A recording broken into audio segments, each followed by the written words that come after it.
যন্ত্রণা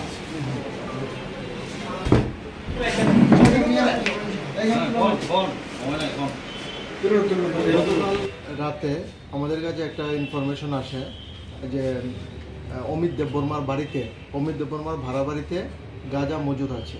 এই খবরের ভিত্তিতে আমি সহ এসআই সুনীশ চাকমা, ইন্সপেক্টর গোপাল শুক্ল দাস এবং স্টাফ টিএসআর নিয়ে তার বাড়িতে রেড করে টোটাল 2টা ট্রলি এবং একটা বাক্স থেকে 34 কেজি গাঁজা উদ্ধার করি এবং তাকে অ্যারেস্ট করে নিয়ে আসি। এই বিষয়ে আমরা একটা স্পেসিফিক এনডিপিএস কেসে একটা মামলা নিয়েছি, যার number 65/2024 under section 20 clause B, clause 2, clause C, 25-29 of NDPS act.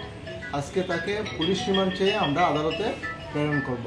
কোথায় থেকে আনছে, কোথায় নিয়ে যাবে, কোনো কিছু পাওয়া গেছে? গাঁজাগুলি অ্যাকচুয়ালি কোথা থেকে এনেছে এই ব্যাপারে এখনও ক্লিয়ার কিছু বলেনি। এর ঘরেই মজুদ ছিল বাড়াবাড়িতে। বাজার মূল্য কত হবে?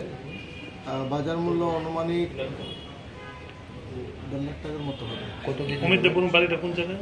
অমিত দেববর্মার বাড়ি জম্পুজলাতে।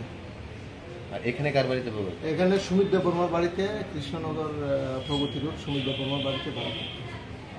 গাঁজা কত কোয়ান্টিটি, কত কিছু হবে? 36 কেজি, 36 কেজি।